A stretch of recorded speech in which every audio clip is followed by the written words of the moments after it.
Šiandien vasario 5 dieną, ugnies diena, deivės Gabijos diena. Ir tai yra ugnies deivė.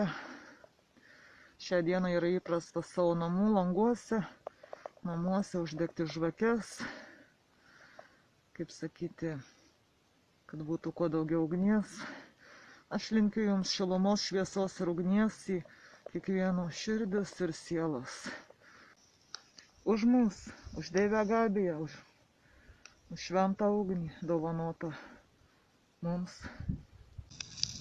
O kas seniems dievams?